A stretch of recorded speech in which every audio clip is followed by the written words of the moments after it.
Magandang hapon, Pilipinas. 4:29 ayon sa Philippine Standard Time. Live mula rito sa Pag-asa DOST, narito na ang latest sa lagay ng ating panahon. Mga kababayan, patuloy nga po sa pagkilos si Bagyong Florita sa loob ng ating area of responsibility.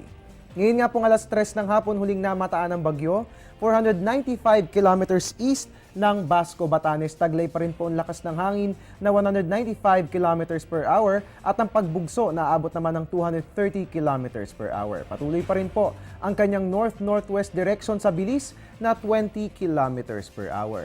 At gaya nga po ng nasaad kanina ng Pag-asa, ito pa rin pong si Bagyong Florita ay patuloy pa rin pag-iibayuhin ang hanging habagat o southwest monsoon. So asahan po natin ang mga pag-ulan dyan po yan sa probinsya ng Panay, ganun din sa Mindoro, ganun din sa Palawan, Batangas, Cavite, and at the same time sa Zambales, Bataan, habang ang natitirang bahagi naman po ng Luzon ay makararanas ng occasional rains. At yan nga po ang latest information hinggil kay Bagyong Florita. Sa ating pagbabalik, alamin naman po natin kung alin-alin nga ba mga lugar ang nasa ilalim ngayon ng thunderstorm advisory ng Pag-asa at ganun din ang nasa ilalim din ng rainfall advisory.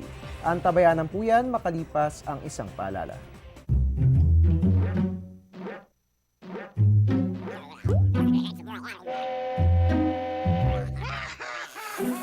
Worried kung nasaan ang package mo? Sa Air 21, worry-free! May real-time SMS updates kaya alam mong status ng padala mo every step of the way. Why worry? Pwede namang worry-free. Sa Air 21, sagot ko, padala mo. At kaugnay nga po ng hanging habagat na ngayon ay nararanasan sa bansa. Tayo nga po ngayon ay nakararanas ng maulang panahon sa ilang bahagi ng Pilipinas. At kaugnay nga po niyan, naglabas ng rainfall advisory ang Pag-asa ngayong hapon at ayon nga po rito, kasalukuyan nga po tayo nakararanas ng maulang panahon sa mga sumusunod na lalawigan. Kasama nga po dyan ang Misamis Oriental, ganun din ang Zamboanga del Norte, Zamboanga del Sur, Zamboanga Sibugay, Zamboanga City at Davao Oriental, partikular po yan sa Lupon.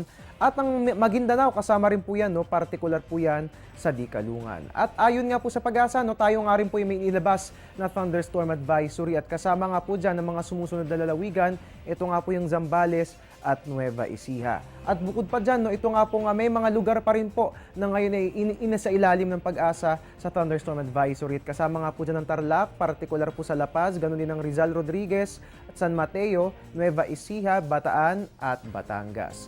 Ayon po sa ating Weather Bureau, patuloy po nating bantayan ang lagay ng ating panahon dahil ang mga pag-ulang ito ay mararanasan hanggang sa susunod na oras.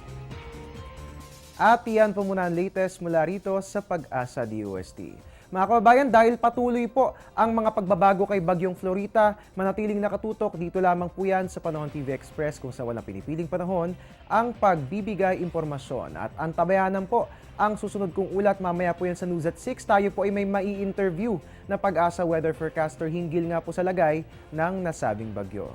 Kasama niyo po magbabantay sa lagay ng ating panahon ang inyong weatherman, Harry Bayona. Magandang hapon.